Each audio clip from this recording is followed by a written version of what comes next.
Welcome to Strategy Saturday. I'm Charles Crillo, and today we're going to be discussing understanding the London Interbank Offered Rate, or Libor.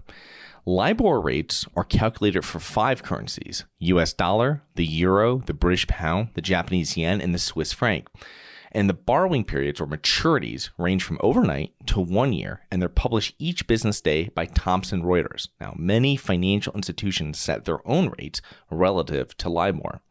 And currently, at least $350 trillion in derivatives and other financial products are tied to Libor.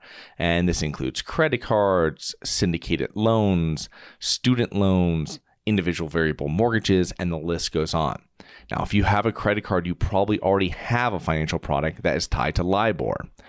Check your statement and you will see how they calculate your interest rate. And usually it'll be Libor 1 month or 3 month maturity plus their margin, or they'll utilize prime rate plus their margin.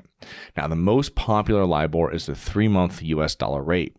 So what does this have to do with real estate? Well, typically all variable real estate debt is based off of Libor, while fixed debt is based off of the 10-year treasury. In 2008, 60% of prime adjustable rate mortgages and all subprime mortgages were indexed to Libor.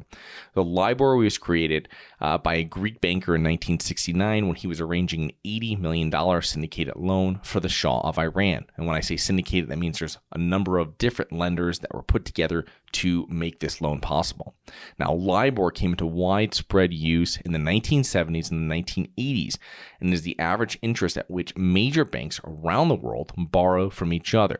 Now, Libor is calculated daily when the British Bankers Association, or the BBA, asks major banks around the world how much they would charge other depository institutions for a short-term loan. The BBA takes out the lowest rate and the highest rate and then averages the remaining figures and publishes this rate. Now, in 2012, the Libor scandal was discovered, which included several bankers at major institutions who were rigging the rate, and it had been discovered that this started as far back as 2003. So, in 2023, we're told that Libor is being phased out according to the Federal Reserve and regulators in the UK and will be replaced by the Secured Overnight Financing Rate, or the SOFR. But at this time, if you are borrowing variable adjustable debt, you will most likely have a rate that's tied to Libor. I know bridge debt and other loans we're getting that are variable right now in real estate are tied to Libor. Usually you'll see something like Libor plus 2.5 or plus 3 as being the margin.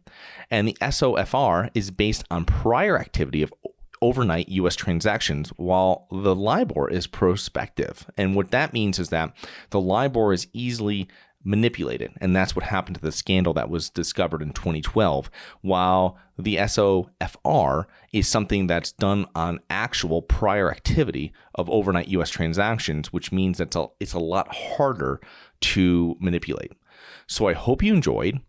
Please remember to rate, review, subscribe, submit comments and potential show topics at globalinvestorspodcast.com. Look forward to 2 more episodes next week. See you then.